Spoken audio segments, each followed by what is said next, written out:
はい、皆さんこんにちは。フィリピンアセットコンサルティングの家村です。今日はですね、AB キャピタル証券さんにですね、お邪魔してまして、このフィリピン株のね、魅力についてですね、いろいろね、深掘りして聞いてみたいと思うんですが、今日ね、ちょっとゲストとしてですね、お招きしているのはですね、AB キャピタル証券の、セールスのね、トップの、でバイスプレゼントですね、のジェフさんです。今日はよろしくお願いします。Thank you for joining our Hello, video. Soji-san. Thank you for having me this afternoon. Thank you. ということでね、ジェフさんはね、毎週このウィークリーラップアップの方にもね、出ていただいているんで、皆さんはね、おなじみの方もいらっしゃるかと思いますが、今日はですね、ちょっとね、いろいろ私の方からですね、ジェフさんに質問をして、それでちょっとね、答えていってもらおうかなと思っております。それではですね、今日ね、いろいろちょっとフィリピンのね、株とか証券取引のことね、よくわかる皆さんにね、お伝えできるように、いろいろ質問していきたいと思います。最初のね、質問がですね、じゃあフィリピン株ですね、これの魅力って何なんでしょうというね、シンプルな質問をまずしてみたいと思います。Okay, first question is, could you tell us about the attractiveness of the Philippine stock market? Okay. Thank you very much once again, Toshi-san, for this chance to talk about the Philippine stock market. Let me start off by saying that this is a very good time.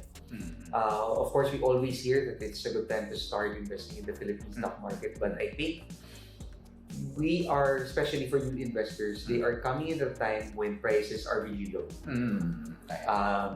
I think we only need to look at this chart, this graph, to show what I'm talking about. So the blue line is your Philippine Stock Exchange Index. Currently, when I made this graph about a day ago, it was at 6,457. And OK、じゃあちょっとね、I explain. OK。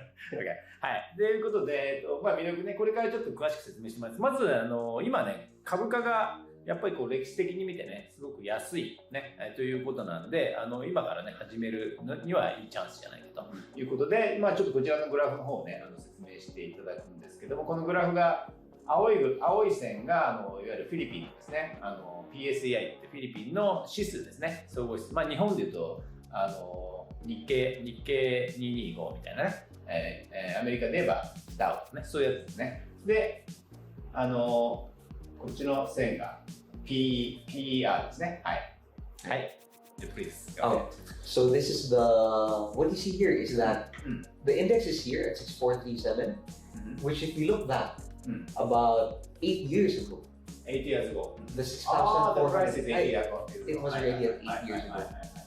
But what's interesting here is that this is the PE ratio, and you will notice that all throughout those 8 years, earnings in the Philippine stock market continue to grow because GDP continued to grow. But the price went up and then of course consolidated and is now back there. So much so that the price to earnings is now at about 13 times. Okay, thank you.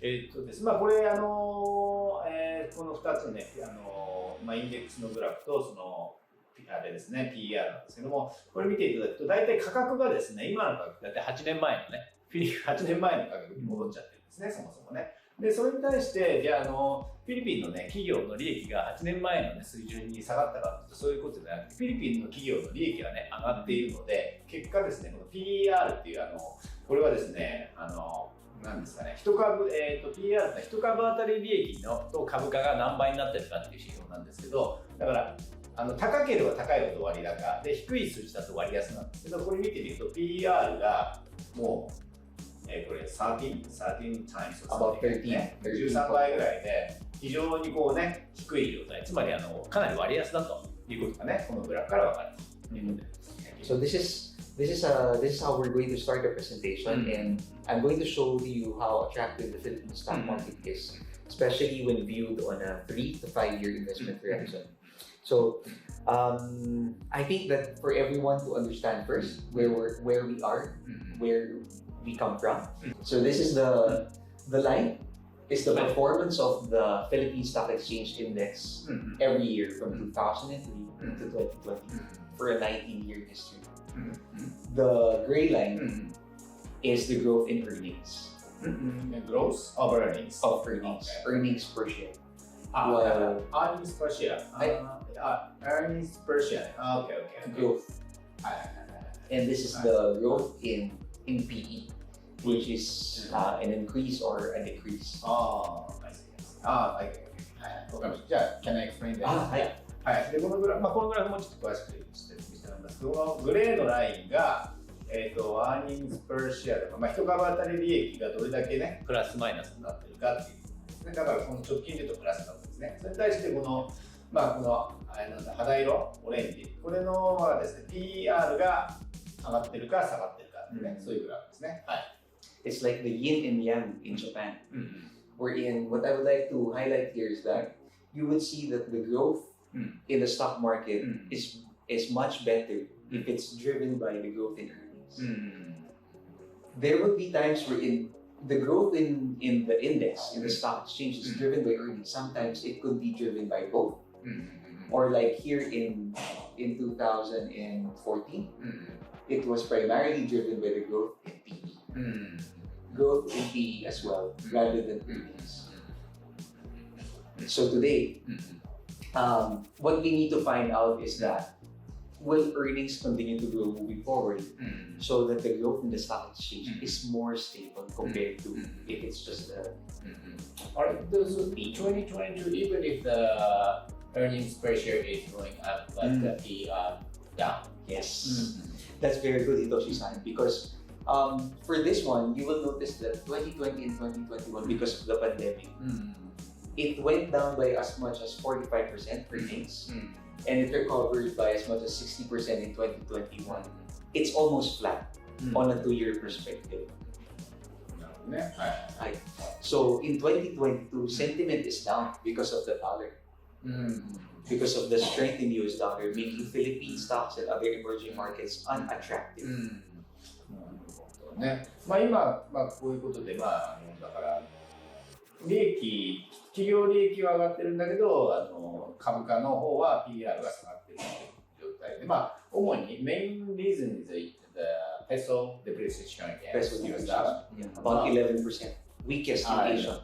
11% down 11% from the start of the year. From the start of the year is 50.99. Today it's about 57.7. やっぱり為替の影響が大きいっていうところですね、一つはね。はい。So what you can see here is that since earnings didn't grow so much, so after the good years up until 2012, you will see that earnings just stabilized, and because of that, the Philippine stock exchange was very volatile as well.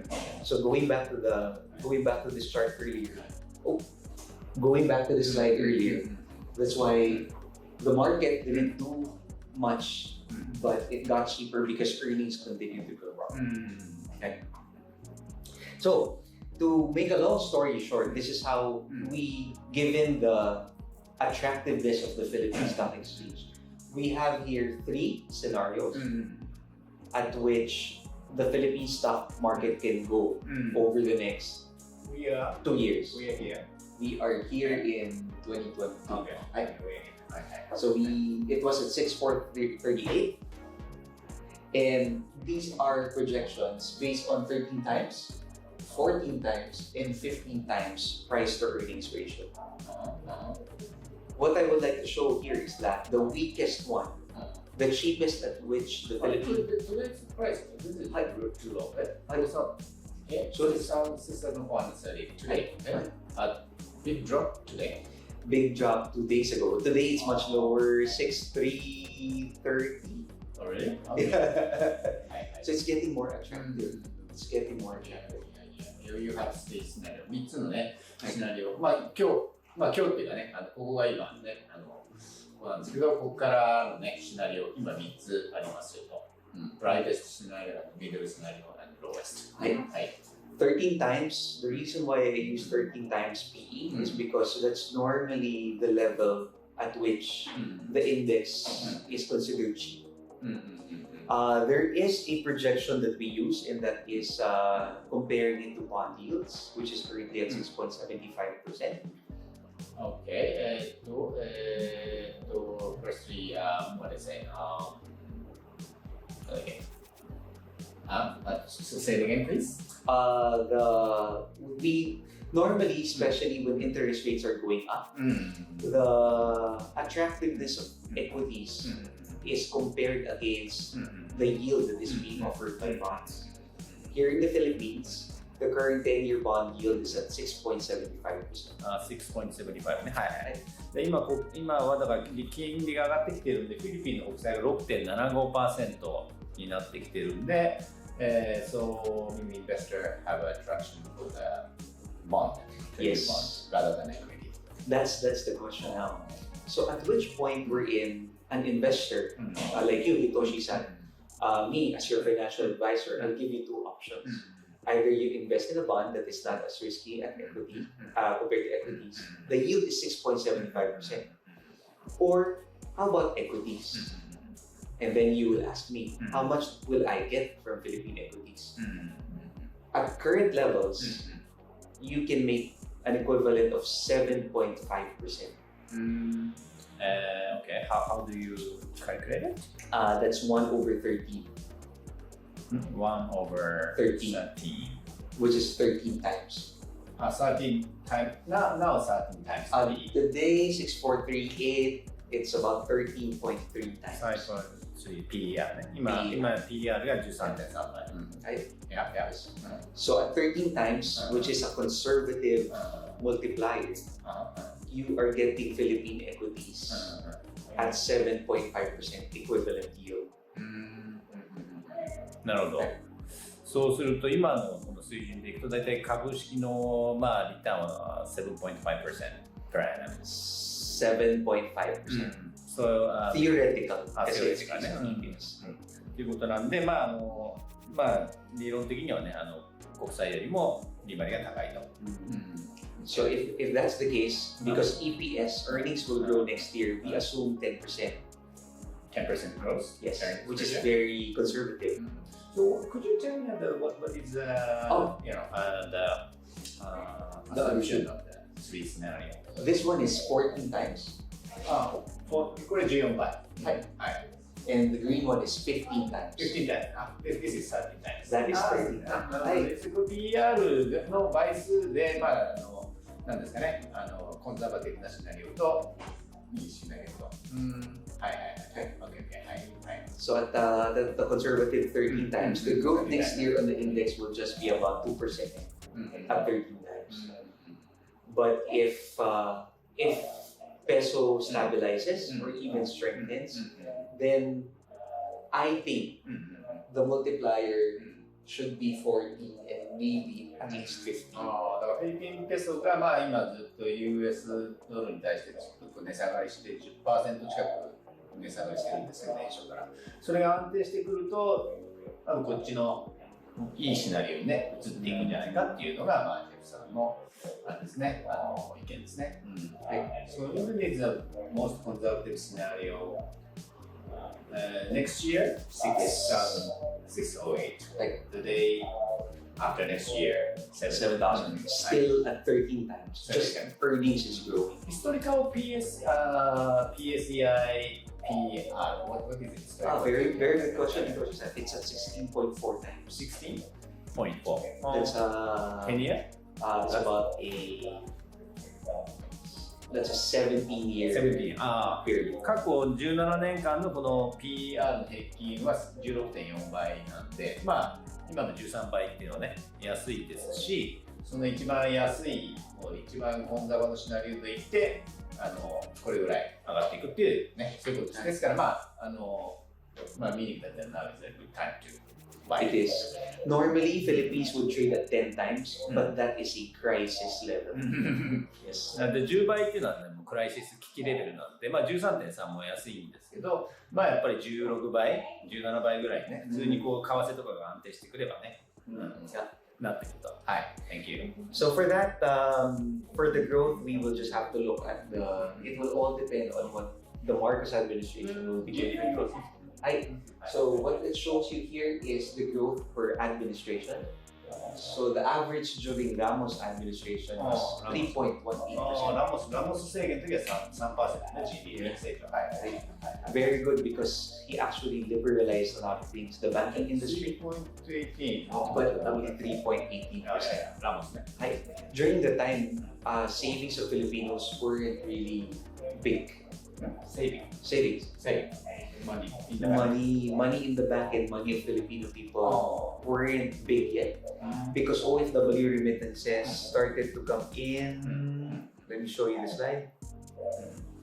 OFW remittances only started to come in. そうなんだ。これは OFW のね。2000。ここから OFW ここからなんですね。この辺は低くて伸びたのは2002年ぐらいだね。OFW remittance getting bigger. Only started in 2002. This is Ramos. Ramos era was 1992 up to 1998. 2000 to 2002 was ERA. Joseph Estrada. And then from 2002 up to 2010, that is GME. Gloria Macapagal-Arroyo. So during the time, those were the best years in terms of growth for Philippines. That was here when we were hitting 6.5, 6.52. But the average during the time was only 4.34. That was during GME's time. の時はだから平均上がったり下がったりで平均して GDP 成長 4.3% ですね。ラモスさんの時は 3.1。And all the good things that President Ramos and President Gloria Macapagal-Arroyo did, they increased the savings of Filipinos from OFWs and government as well. Lowered the debt to GDP of the country to about 30%. Created this kind of environment for President Pinoy from 2010 to 2016. ちょっとね、explain it. だからまとめると、ラモス、この辺のラモスさんとかこの綾野さんがやってる時はフィリピンの人の所得が増えたらしいですね。それは一つはやっぱ OFW がすごくやっぱり送金が多くなってきたっていうことと、でそれによってフィリピンの国の負債のね、debt GDP ratio getting down 35, currently 65. そのGDP 国のね負債もねすごい 35% まで減っていったんですね。今は 60.4% ですよね。Okay. So that was it. So it started in Fidel Ramos where he attracted a lot of investors by opening the banking industry. そうか、ラモスさんの時は結構ね外資をねこの銀行financial banks. That was when a lot of the banks came in, a lot of foreign banks came in. ラモスの時は金融を自由化して結構海外からね銀行なんかも入ってきてフィリピンにお金が集まったっていうことですね。And Asian financial crisis created a consolidation, deleveraging in the Philippines. And business, both the private as well as the public, were very conservative in borrowing money. That it lowered the debt to GDP of the entire country to as low as 39.6. What Asian financial crisis? Asian financial crisis, 1999-2000 to up to 2004. Sorry. This is the peak. It's the peak. そうですね。ピーク70。これ GDP と負債の比率ですけどね。ちなみにね、in Japan 224. In the US is 140. So Philippine finance is much better. That's right. その後ね、この70 GDP に対する負債がずっとね下がっていって、ここがね、この辺がね、lowest. This is today. That was 2019. No, Duterte. And then pandemic. Pandemic happened. そうですね。バキノさんからドテルテさんのところに行って、非常にやっぱり財政はめちゃくちゃね、健全でもね、30% 台なんですね。で、コロナでまたいろいろな財政出動だったんで、今 60%。So Hitoshi-san, this is we will go back to this one later because this is the situation that President Marcos is now facing. Because when President Aquino and Duterte came in, finances were very good, not much debt. But now with Marcos coming in, The question is, can he do a Ramos, attract foreign investors to come in, and have money to spend? ということで、今ね、こうちょっと上がってる、コロナの影響でね、このフィリピンの国債が増えちゃってるんで、まさにそれで、マルコス大統領が今年ね、大統領になりましたんで、この辺をどういうふうにね、ハンドリングしていくか、つまり要するに海外の投資をどうやって集めるかっていうのはフィリピンのね、今大きな課題になってるっていうことですね。I guess this is part of the story, but as an investor in the Philippine stock market, especially for a foreign investor, this is what you will probably need to look at, and this is the very reason why I'm watching this space very, very closely, because if the peso strengthens, this is the peso. That's the peso and dollar versus the dollar. This is inverted Hitoshi-san. So this is weakened. It weakens. This is depreciated. Yes, this is different. So you will see that from the period after the Asian financial crisis, when the leveraging happened, economy here in the Philippines, that's the PSEI. PSEI. That's the PSEI. You can see that there was a recovery from Asian financial crisis. じゃあちょっとね、I can explain about this graph. これのグラフはですね、これがペソとドルの為替ですね。だから今ペソがずっと下がっているっていうね、状況で、上の、グリーンのこれはPSEI ですね。フィリピンの株のインデックスのパフォーマンスですね。はい。So you can see that after the Asian financial crisis, there was a recovery. Same in the US after the tech bubble. And you can see that that rally was supported by the strength of the peso.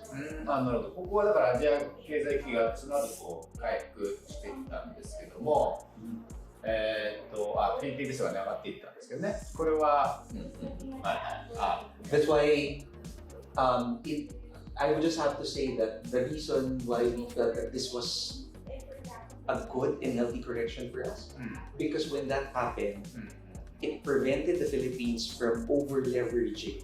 And we thought that that was just an interruption to the growth that we were experiencing. Earlier, I showed the chart of OFW remittances that served as the purpose of the consumption-driven expansion in the Philippines.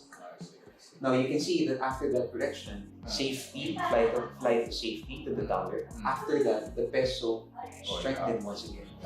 Up to 2013 during the time of Pinoy Aquino. So it looks like PSEI performance and FX movement kind of almost weak. Yes. But now the movement is reversed. Yeah. What's happening? That's a very good one, and I think this is the reason why we have to watch this space very closely, and this will be our story for 2023 to 2024, especially when Powell stops increasing interest rates. But of course, Marcos will also need to do something. In 2013, during this run-up, GDP was very strong. So that was up to 2013. GDP がね、going back to here. Those were the best times. 7.3, 7.15. Debt to GDP was also low. There is another graph that I would like to show here in terms of current account balance. Philippines was also very strong. It's right here. Current account balance. So here, Philippine Stock Exchange Index. This is the dollar peso again, the one earlier, right? You can see that during the time, the current account balance was positive.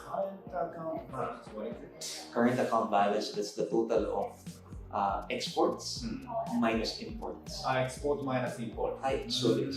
So meaning that the import is bigger than export. It's bigger than export. Minus.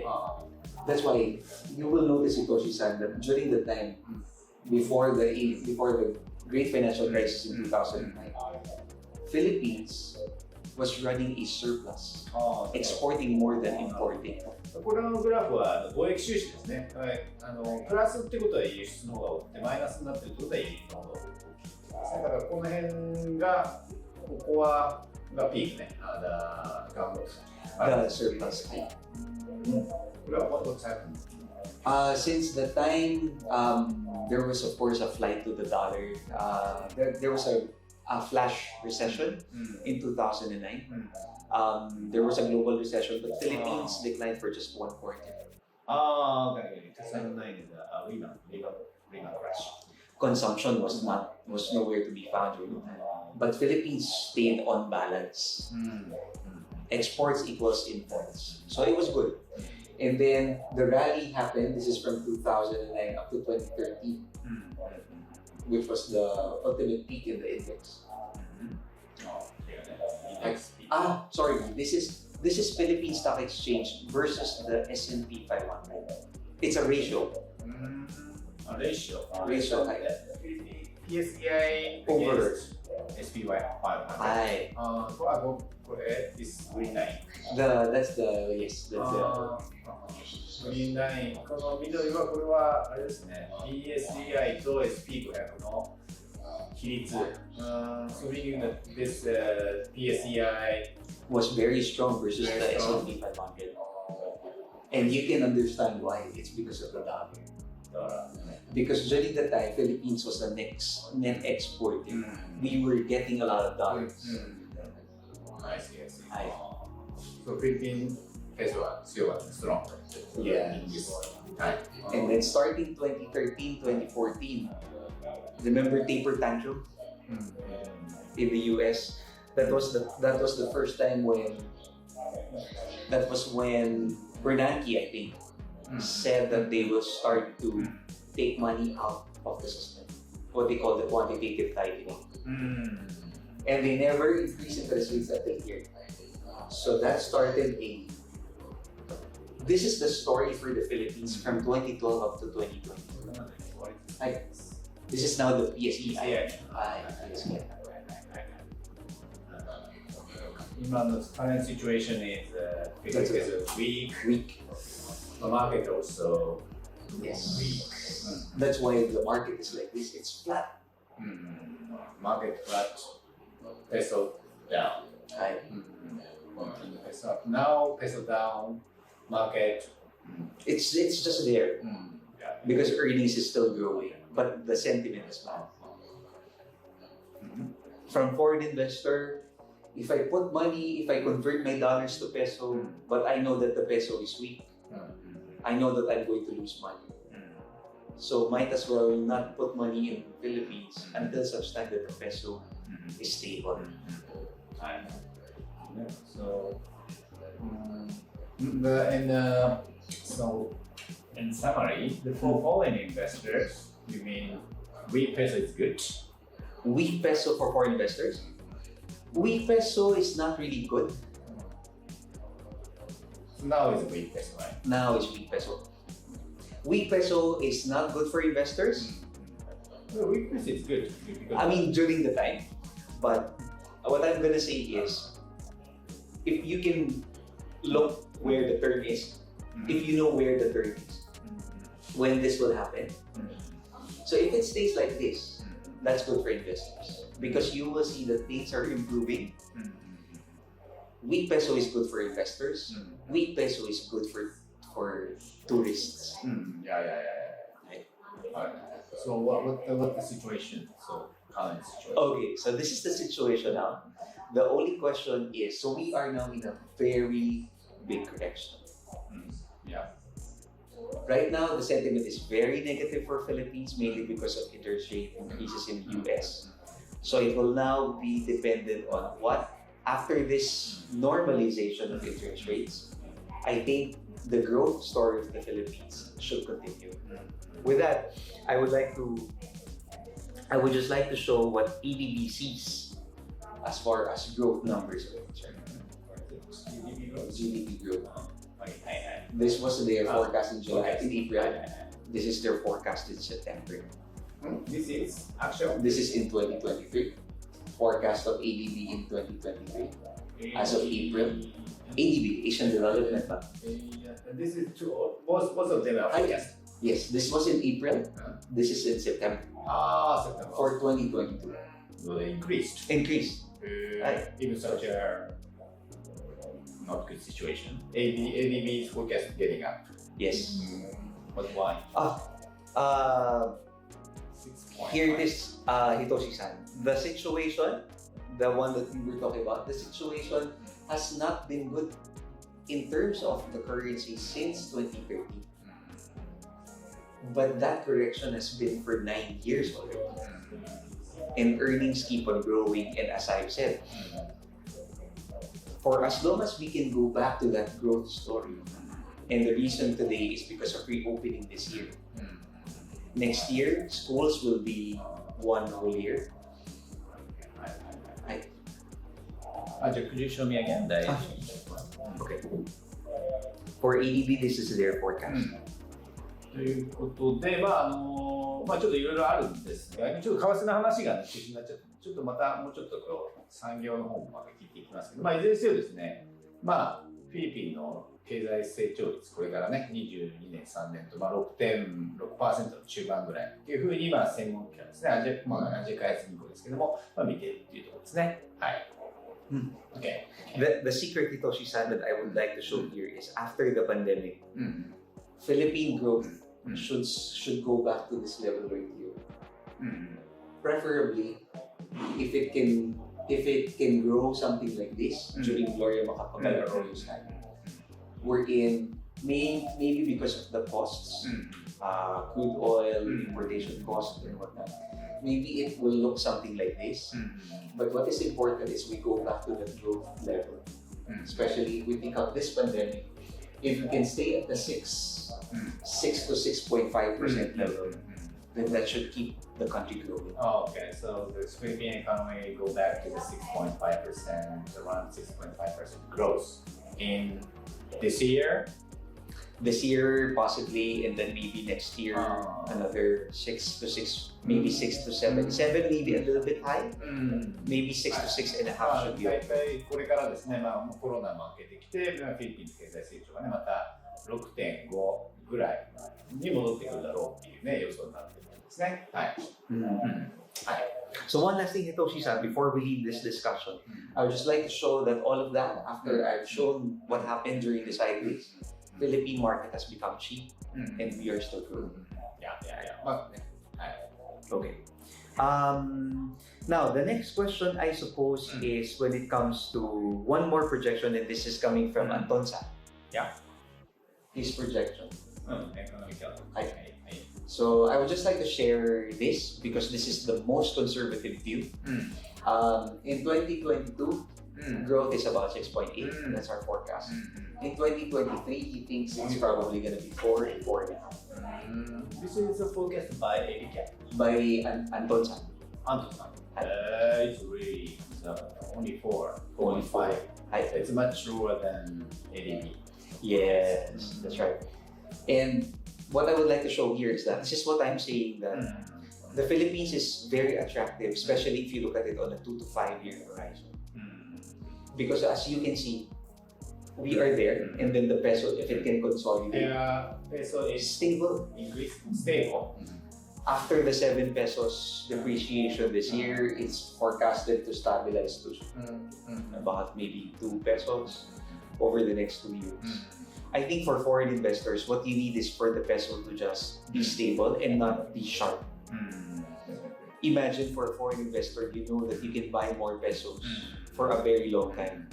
And you're not afraid that you're going to lose by 5 pesos. Then for an investor, I have to buy property. I can invest there. It's really that is his projection, and there are a lot of. I would just like to show that projection for conservatism, but the forecast is anywhere around 6 to. This is weak. Big number is weak. Big number is weak. Okay. はい。これAB キャピタルのアントンさん、社長のアントンさんのね、フォーキャストになりますね。ちょっとね、かなり控えめな数字だと思う。ADB がね、6% 以上のね、成長だったから。はい。Okay. So, these are the So with the Philippine stock market maybe going sideways, but it's cheap, it just won't shoot up. So for some of our investors who are there for 5 to 10 years, they can continue to buy the quality names. Metrobank, BDO, even Finma Corporation.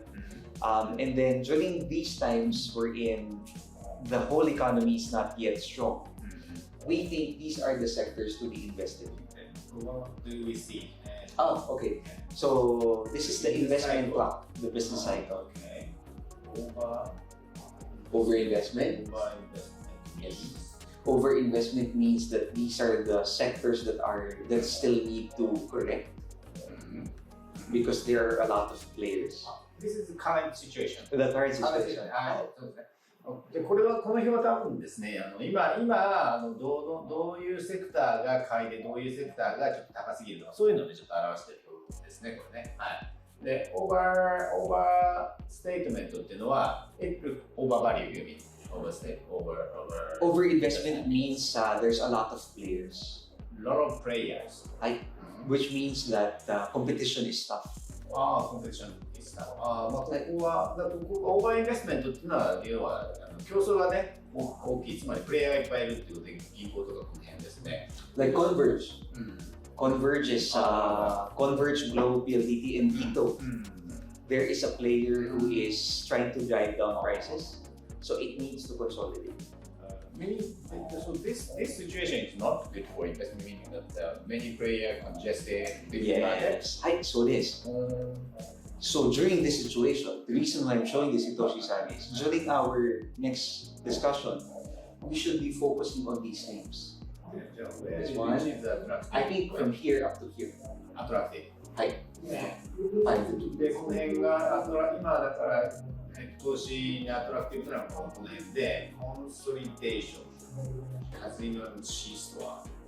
What is C ストア？ Convenience. Convenience store ね。Good. Just like in, it needs to get smaller. Some stores will still need to close. Not yet. Not yet ね。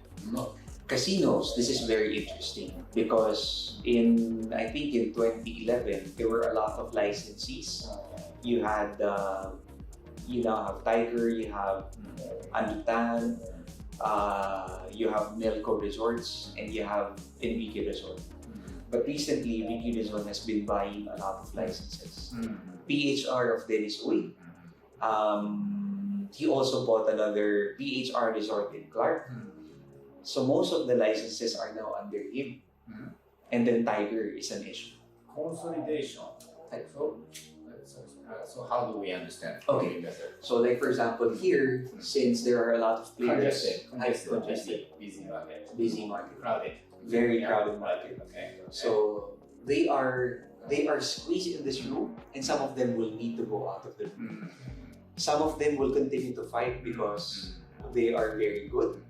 But for those people who don't have the capacity to play, meaning if they don't have the money or the skill, they will realize that I cannot take the losses. So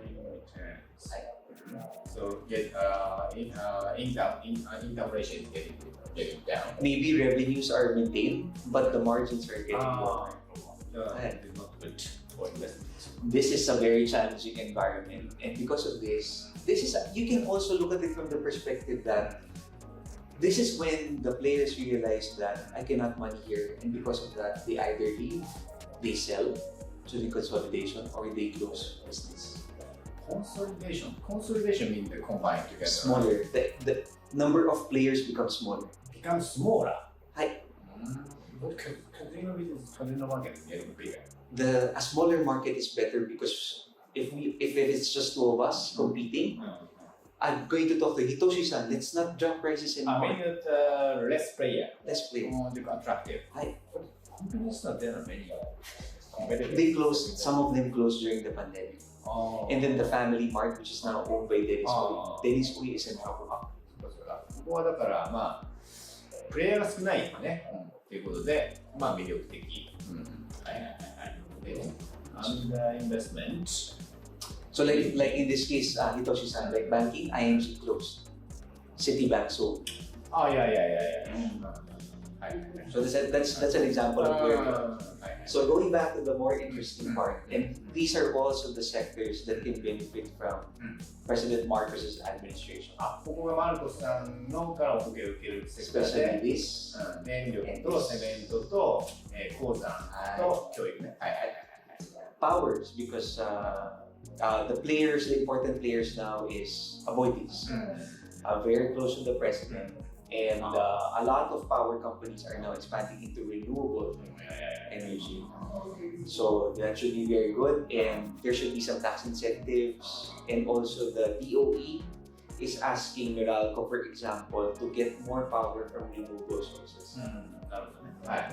ここはまあthis is getting the benefit from the Marcos administration, basically. Yes, and at the same time, so cyclically, it's also at a good time. The best part is there is a catalyst, and this is where there's a motivation to really promote these sectors. まあ、電力で、例えばこれアボイティスパワーです。アボイティスパワーはマルコスさんとすごい近いっていうことでね、結構ね、今注目されてる。はい。あとまあいろんなあれですね、クリーンエネルギーで、どんどんね、いろんな税制の優遇だとかね、いろんなことで、いわゆる政治の後押しもあるのが電力。はい。セメント Cement is for PPP, Public-Private Partnership. I see, yes. なので、セメントは、マルコスさんで PPP をどんどん推進していくって今言ってますからね。それで、やっぱり、セメントの需要が増える。で、what is the company in cement? There are four. FINMA is one. FINMA ね。FINMA Corporation is one. Eagle Cement of San Miguel. Eagle Cement, San Miguel. And then there is CHP, Cemex, Cemex Holdings Philippines, and Holcim. Holcim. HOLCIM. はい。セメントの銘柄もね、イーグルとかね、フィンマとかね、ありますので、ここも PPP 関連でいいかも。はい。Mining is, of course, the family has mining assets. Family, Marcos family. Okay. I think the brother-in-law, they have a lot of mining tenements in Surigao. The Romualdez. Sa name of Bongbong, Ferdinand Romualdez Marcos. Marcos family owned the mining. Very they have. マルコスのね、ファミリー結構鉱山を持ってるっていうのもあるんで、鉱山は有力なんじゃないかと。So something maybe we can talk about this more later on, but remember that before the Duterte stepped down, they're trying to fix now the regulatory issues in the mining sector. Remove the moratorium, meaning new mining permits can be given. Open pit mining is allowed. Open pit mining is allowed now. By Marcos or By Duterte. オープンピットって何ですかね、こう露天掘りですね。露天掘りずっと禁止されてたんですけど、それもね、できるようになったっていうことで、国としてやっぱりこうマイニングをね、促進していこうと。So it's the new mine sites that would be very good. And for this, our picks for this one would be Apex Mining. Apex Mining. Apex Mining. We will come out with the initiation coverage soon. Nickel Asia is one to consider as well. And Felix Mining. あとフィリックスマイニングとかね、そういう会社が入ってますね、ここね。And Seminar. あとセミナーね。And then of course education. This has become a problem for Philippines. Given the young population, average age of 26. This would be a significant issue, and of course education. This is the sector of Vice President Sara Duterte. そうですか。で、教育はね、これご存知のフィリピンすごい若い国なんで、平均年齢が I think the average age 23, 26? 25歳ぐらいすごい若いんで、とにかく教育っていうのはすごく重要だっていうことですね。で、特にサラ・ドテルテさんってね、ドテルテ大統領の娘ですよね、が教育大臣になってて、すごくやっぱり政権としてもこう力を入れているっていうね。And then moving on, what is the company? For education, FINMA. FINMA, yeah. FINMA. Only FINMA? There are a lot, but STI and something else. STI, it's okay. It's okay. The thing with it, the reason why we choose FINMA is because they're able to expand faster without having to build schools. They're able to, they seem to have perfected the delivery of online, of hybrid learning. Okay. まあ、フィンマーコーポレーションですね。がここではいいんじゃないかということですね。They are doing the hybrid classes online and real. So they can expand also without having to buy schools or to build schools. And then what we also like, although this is something that is not something that is very big at the moment, is they can expand whatever their style is here in the Philippines. Their technique, they can expand it in Indonesia. And they're now looking to start it in Vietnam. Oh, really? まあ海外に展開していってみて。Why FINMA is strong? Is stronger than any other education players? It seems that it's the learning style. It's the method of they say it's the method of delivery. So what they can do now is for every teacher, the teacher to student ratio is 80 to 1. 80 students to one teacher.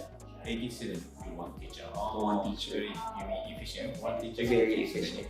And they say the reason why they do that is when the teacher teaches the student online, the teacher can set a meeting with each student to ask them how they are doing. I see. So there's a good track record because 77% of their students are able to pass the board exam. Board exam. FINMA is a vocational school, right? It's a tertiary school. Tertiary is college. College. That focuses vocational courses. Which field of vocational? They're very strong in. They say they're very strong in accounting. Nursing is one. IT as well. But they also have business schools. But they're very school where there's a high demand for at the moment, which is nursing and IT. Engineering as well. They cover. IT is technology.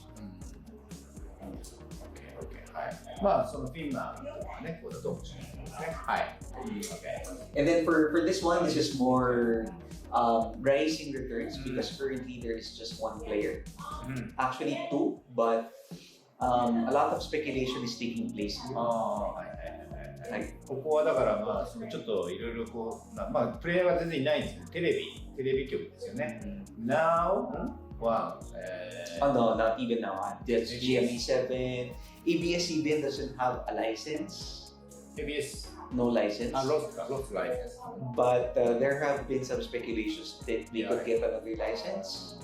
Villar started a TV network as well. Villar Group. All TV. I think all TV. No, not TV. TV5 is another. But it's not listed. TV5 not listed. All TV not listed. Okay. What is listed? GMA7.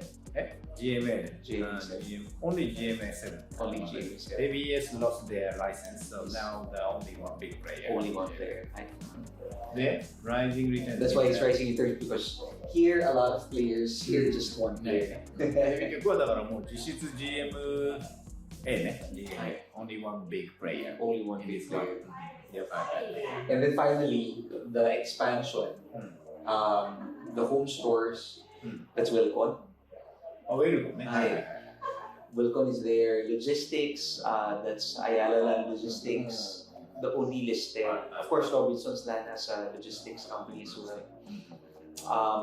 Orca Logistics, a cold storage facility, will do an IPO sometime this year. まあここはまあ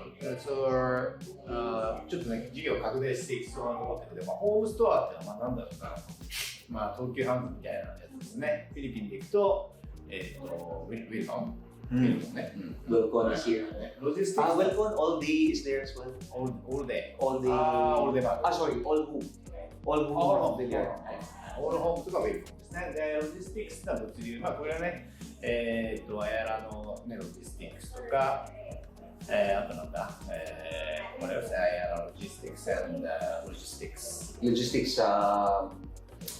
There are the logistics firm, Ayala Corporation has one.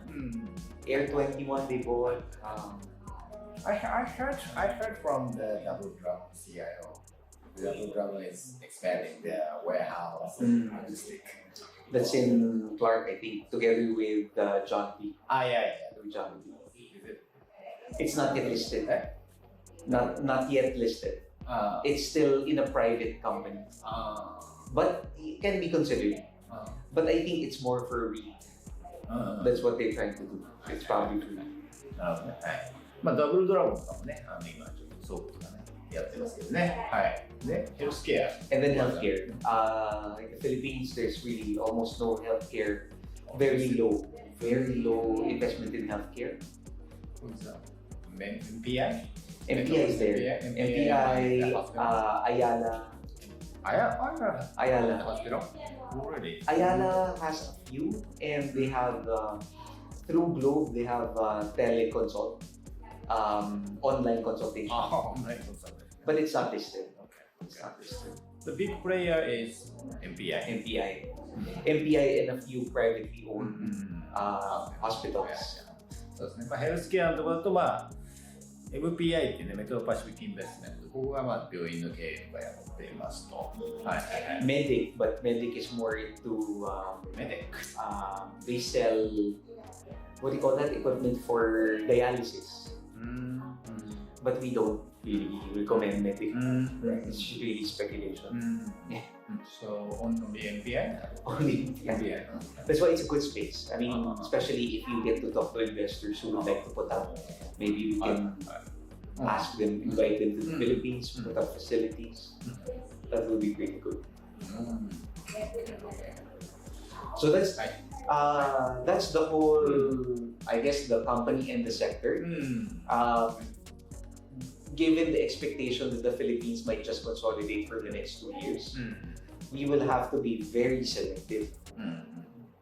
Given the forecast, the big dispersion in forecast, there's about 6, there's about 4 in terms of GDP growth. Philippines is cheap, but it's not yet a very good state.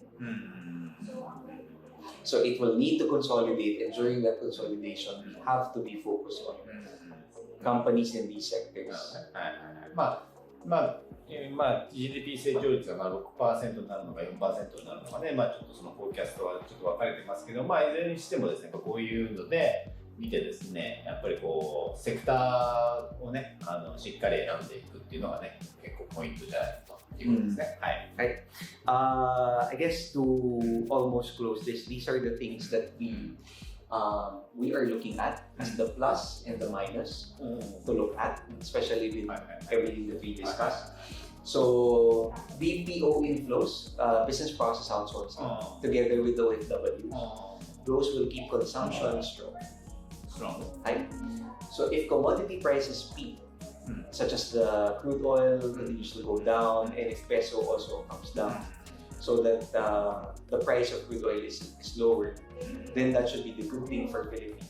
And I think, this is a good thing for Philippine economy and this is bad thing for okay.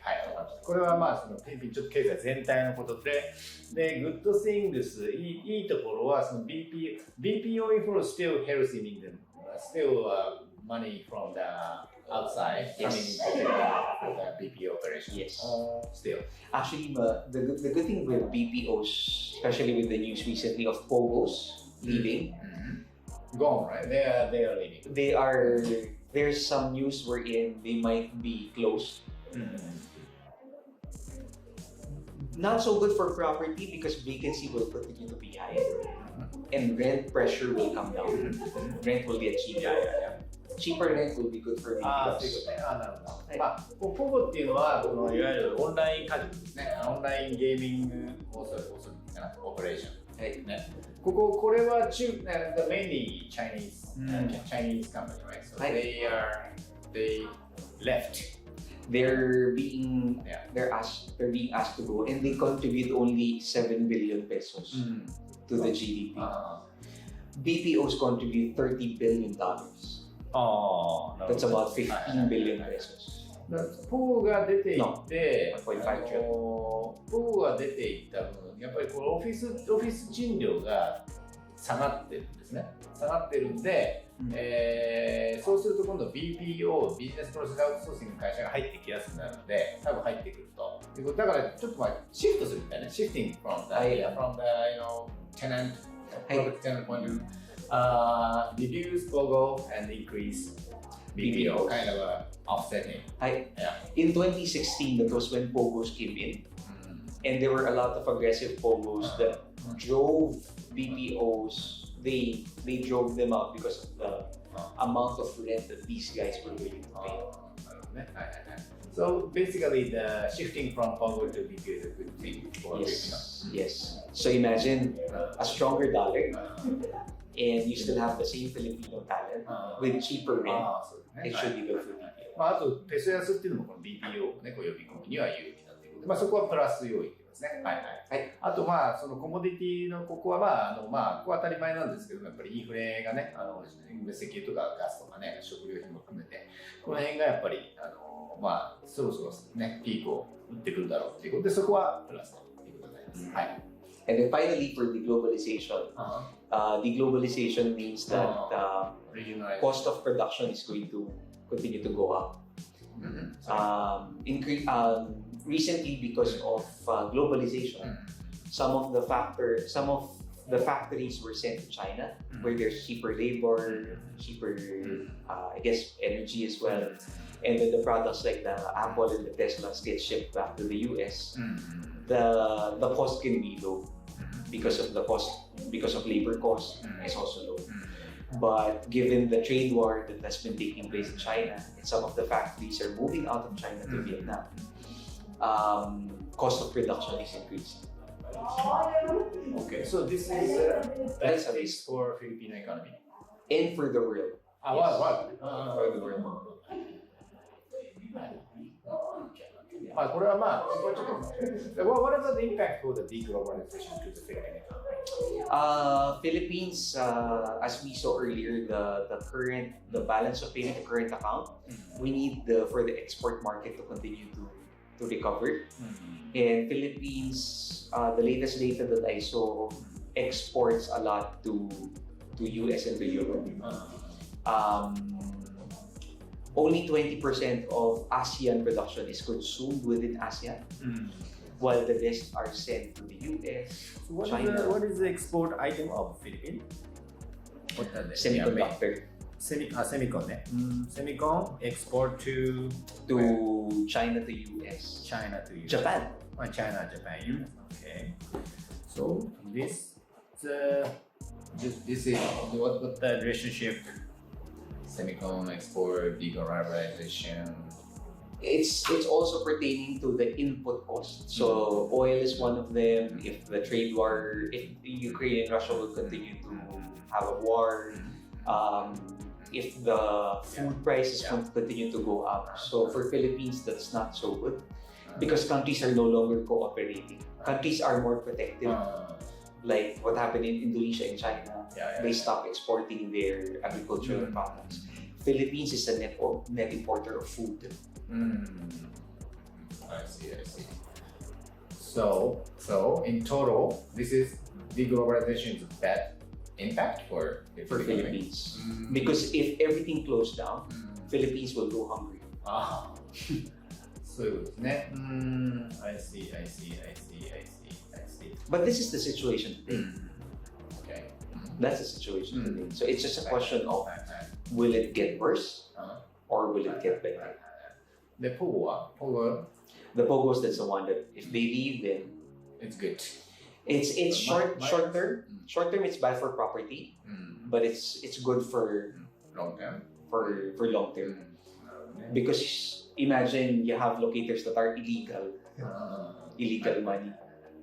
ポゴはここね、オンラインゲームですの、マイナス入ってます。長期的にはね、いいんじゃないかっていうね、話もあるということですね。はい。Yep. Yes, I guess that was able to answer the 6 questions. I want to hear more about the industry point of view. Industrial point of view about Philippines. Okay. はい。はい。Okay. Could you? Okay. You explained the attractiveness and the current situation of the Philippines through the FX, foreign exchange point of view, and I want to hear more about the industry. What industry is strong? What industry is a driver for Philippine economy push up in a long term? At the moment, it's still the OFW remittances and BPOs. OFW ね。That would be for consumption.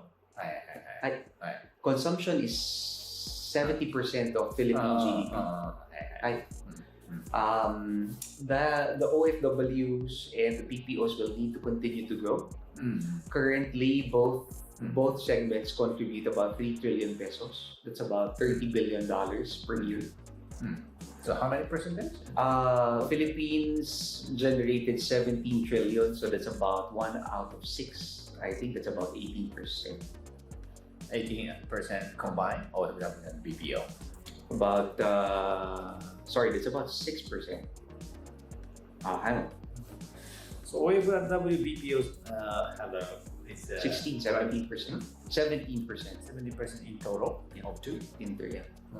This is a driver for the Philippine economy to grow up. To continue, but the one that will drive Philippine market higher is foreign direct investments. Foreign direct investment. OFW BPO, okay. And that will come from investments here in the Philippines in terms of infrastructure. Foreign direct investment. And one of the sectors that they're considering now is really the mining. Mining. まあ海外直接投資これも重要だということで Mining and infrastructure. Mining and infrastructure. That would be the key segments. Manufacturing, yes, but here in the Philippines, everything is expensive. Energy is expensive. We need to also fix the infrastructure. But if we get to attract them, say, for example, in Clark, because it's the land there is very near the airport, then the logistical cost would be cheaper. That could be an opportunity, but not the focus of the current administration. Okay. But tourism is also an important. The biggest export item of Philippines is a semiconductor chip. Yes, but it's a small percentage of total Philippines, and the semiconductor industry is not really a high value item. It's not like it's just a part of Apple, and it's not really the finished product. So the cost, the amount of the pricing power is not there. No, the semiconductor is not so attractive sector. It's okay. It's okay. It's good to stay there. Okay. It's good to stay there. What else do Philippines have manufacturing? Other than semicon? That's the. Recently, Nissan was here to produce cars, but they left. Final car? Some they assemble here. Some they just import, but I know they had a manufacturing plant. Now it's only Toyota. But this is not the focusing point for Marcos. It's not manufacturing. It's really mining and infrastructure. Okay, mining and infrastructure through the PPP. To the PPP. Okay. Right. So in that case, Marcos government could do more ease the capital restriction. Yes, which they are starting to do. Currently, mining sector 100% owned is allowed. Can. Okay. Infrastructure. I think there would be some that foreigners will be allowed to as contractors. As contractor, Like for example, the recent the Sangli Airport that was won by a group of foreign nationals. Sangli Airport in Cavite. So there was I'll try to remember who the foreign partner is, but it was given to a foreign operate. 100% owned by. じゃあ、I have to check if it's 100. Not 100. At least 40% for now. 40% ね。40%. はいはいはいはい。OK、マイニングプラスはいはい。じゃあ OFW、BPO、FDI。OK、so from the industrial point of view, manufacturing is not a major. So OFW, BPO, this is more Philippines is really service. Service. Yeah, Service oriented. Service oriented. Yeah. OK、OK。はい。だからまあちょっとね、製造業はフィリピンはね、あんまりね、強化してないというか、もともとそうなんですけども、やっぱ OFW と BPO、サービスですよね、サービスセクター、人材サービスね、ここでお金を稼いで、それでまあ、消費がね、で、consumption is 70% of GDP. So consumption is the biggest driver to grow economy. So inflation will really have to go down. And businesses will have to restart so that people get into it. はいはい。ということなんで、まあそこで消費がね、活性化、消費が 70% なんでね、GDP のね、その辺が活性化してくるっていうのは、やっぱこうフィリピンの成長モデルということになるのかな。BPO、FDI。OK。